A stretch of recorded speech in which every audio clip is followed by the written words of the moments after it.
បាទសួស្តីបងប្អូនទាំងអស់គ្នាថ្ងៃនេះជាថ្ងៃទី23ខែតុលាឆ្នាំ2025បាទគឺជាថ្ងៃទី2ដែលក្រុមហ៊ុន Global Visa Worldwide របស់យើងបានធ្វើ conference ដ៏ធំមួយនៅប្រទេសសិង្ហបុរីបាទ conference នេះដូចដែលបានខ្ញុំចេញវីដេអូមុនអញ្ចឹងគឺយើងបើក opening ហ្នឹងគឺ networking តាំងពីថ្ងៃទី22ល្ងាចម៉ោង6ហើយថ្ងៃទី23នេះជាថ្ងៃដែលចាប់ផ្ដើមជាផ្លូវការបាទមាន guest partner មកពីគ្រប់ប្រទេសជាង40ប្រទេសមាន CEO យើងចូលរួមបើកជា opening និងមានក្រុមហ៊ុន sponsor ជាច្រើនបាទនៅ agenda របស់យើងខ្ញុំនឹងបង្ហាញលោកអ្នកនៅទាំងខាងក្រោយ background របស់ខ្ញុំ conference នេះគឺគេហៅថា Global Visa Global Citizen Conference 2025 GCC 2025បាទគឺជាសន្និសីទដ៏ធំមួយប្រចាំឆ្នាំសម្រាប់ក្រុមហ៊ុនរបស់យើងព្រោះក្រុមហ៊ុន Global Visa គឺជាក្រុមហ៊ុនមួយដែលជា largest leading company ទៅលើវិស័យ immigration ដែលយើងមានជាង300កម្មវិធីទូទាំងពិភពលោកបាទមានទាំងអាមេរិកកាណាដាអូស្ត្រាលីញូហ្សេឡង់និងមានខាងប៉ែអឺរ៉ុបក៏ដូចជាអាស៊ីយើងមានជប៉ុនមានកូរ៉េមានម៉ាឡេស៊ីមានប្រទេសជាច្រើនទៀតដែលលោកអ្នកអាចមកប្រឹក្សាជាមួយពួកយើងបានបាទអញ្ចឹងខ្ញុំរៀបរាប់អំពី conference របស់យើងដែលចាប់ផ្ដើមបាទថ្ងៃនេះតាក់ទងទៅនឹង agenda របស់យើងបាទនៅថ្ងៃទី22ខែ10ឆ្នាំ2025នៅថ្ងៃពុធបាទវេលាម៉ោង 18:00 មកដល់ម៉ោង 6 ល្ងាចគឺយើងធ្វើជា networking welcome cocktails receptions for participate drinks and snack will connecting ជាមួយនឹង guest speaker ជាមួយនឹង partner របស់យើងដែលមាន GM របស់ខ្មែរយើងលោកគង់តារាគាត់បានចូលរួមដែរ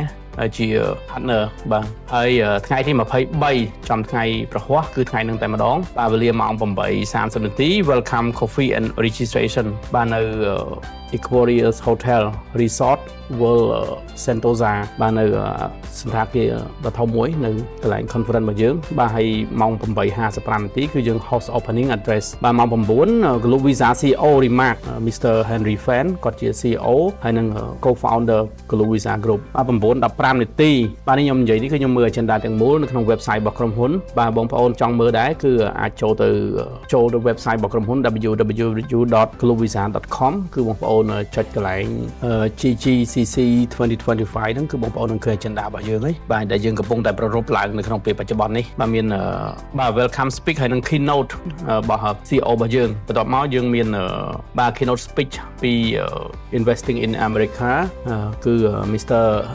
Nick Mastroe Aimi បាទគឺជា Chairman US Immigration Fund ពីព្រោះកម្មវិធីរបស់យើងនេះ Diamond Sponsor គឺ US CIS របស់សហរដ្ឋអាមេរិកហ្នឹងបាទគឺជា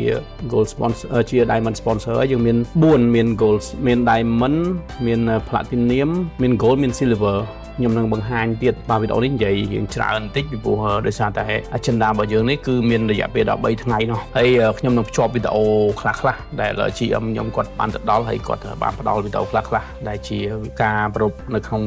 កម្មវិធីរបស់យើងបាទហើយ 9:35 keynote speech Oikos Property Development ហ្នឹងគឺជាក្រុមហ៊ុន developer ជា Diamond Sponsor ដូចគ្នាបាទ Marima រៀងឈ្មោះរៀងពិបាកហៅនេះដោយសារខ្ញុំហៅដំបូងបាទហើយគាត់ដែលជា Managing Partner ហើយនឹង Sophia សិតតែជា speaker មកពីខាង developer ល្បីៗធំៗនិង project រាប់ពាន់លានបាទជាដៃគូរបស់ Global Visa របស់យើងមានគ្រប់ប្រទេសបាទខ្ញុំសូមរំលងខ្លះតាក់ទងទៅនឹង agenda របស់យើងដោយសារតែ speaker ច្រើនហើយយើងមាន partner ច្រើនអញ្ចឹងហើយលោកអ្នកអាចចូលទៅមើល website ផ្ទាល់បានដោយសារតែ speaker របស់យើងគាត់ឡើង presentation មានរយៈពេលខ្លះក៏20នាទីខ្លះក៏30នាទីអញ្ចឹងពីការប្រជុំរបស់យើងគឺយើងប្រជុំពេញមួយថ្ងៃរយៈពេល3ថ្ងៃហ្នឹងថ្ងៃ22ម្សិលមិញគឺយើងគ្រាន់តែជា network marketing network ទេពីម៉ោង6ដល់ម៉ោង9យប់ហ្នឹងគឺយើងញ៉ាំអាហារជា cocktail និងជាការ connecting រវាង project manager ជាមួយនឹង guest speaker ជាមួយនឹងភ្ញៀវជាមួយនឹង partner អីដែលយើងអាចជួបគ្នាដើម្បីផ្ដោតទៅលើបទពិសោធន៍រៀងខ្លួនបាទហើយយើងមានការ presentation ច្រើនពីព្រោះដោយសារតែពីមកពេលទៅមកពេលយើងមានពេលសម្រាប់តិចតួចទេដោយសារតែ speaker ច្រើនអញ្ចឹងហើយតម្រូវឲ្យកម្មវិធីនេះគឺយើងចូលរួមស្ដាប់ជាមួយនឹងការលើកឡើងជាមួយនឹងសំណួរចម្លើយអីផ្សេងៗអញ្ចឹងទៅបាទខ្ញុំចូលទៅដល់ sponsor តែម្ដងដោយសារតែតាក់ទងទៅនឹង keynote ផ្សេងៗដែលលើកឡើងហ្នឹងគឺសិតតែជា partner របស់យើងបាទចំពោះ attending guest គឺមានច្រើន ឲ្យតែជាដៃគូសហការបាទមានកម្ពុជាយើងដែលមានលោកគ្រូគង់តារាបាទជា Global Visa Partner of Cambodia ចូលរួមផងដែរបងប្អូនអាចមើលក្នុង website នឹងឃើញគាត់បាទចំពោះ GGCC 2025 Diamond Sponsors គឺយើងមាន4យើងមាន Oyokos បាទជា Property Development ហើយយើងមាន ALC ដែលជា American Landing Center ហើយយើងមាន US Immigration Fund ក៏ជា Diamond Sponsor របស់យើងដែរហើយនឹងយើងមាន Mercant Group ដែលជាក្រុមហ៊ុន developer នៅកាណាដាលេខ1ហើយចំពោះ Platinum Sponsor យើងមាន Better Capital មាន Oxys Capital មាន Galaxy មាន Rams បាទជា Platinum Sponsor ហើយយើងមាន Gold Sponsor មាន GLP មាន Cost to Cost EB5 មាន Emperor Wealth Management បាទសំបញ្ជាក់បន្តិចតាក់ទងទៅនឹង EB5 នេះគឺក្រុមហ៊ុន Global Visa របស់យើងជាប់ចំណាត់ថ្នាក់លេខ1ដែលយើងមានភ្ញៀវគាត់បានប្រើប្រាស់សេវា EB5 តាមរយៈក្រុមហ៊ុន Global Visa Worldwide របស់យើងនឹងជាង$1,400 លានជាងបាទកម្មវិធីហ្នឹងគឺយើងដាក់លុយវិនិយោគ$80,000ដើម្បីបានសិទ្ធិរស់នៅទាំងគ្រួសារនៅសហរដ្ឋអាមេរិកហ្នឹង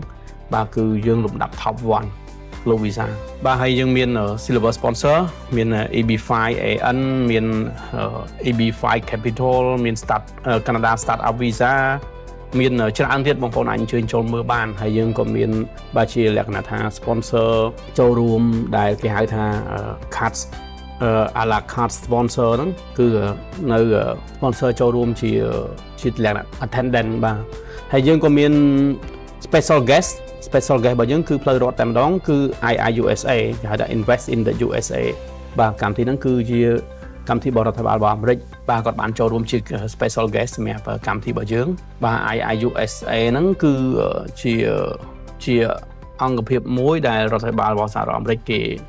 ជាអ្នកឲ្យចូលរួមទៅលើការដែលពិនិត្យការងារ USEB5 អីហ្នឹងបាទយើងក៏មាន letter from CEO របស់យើងMr. Henry បាទនៅក្នុងនេះគឺខ្ញុំរៀបរាប់ត្រួសខ្ញុំរៀបរាប់ជាលក្ខណៈសង្ខេបបើយើងនិយាយពី program ទាំងមូលបើយើងនិយាយតាមជាក់ស្ដែងគឺយូរចឹងហើយខ្ញុំសង្ខេបដើម្បីឲ្យ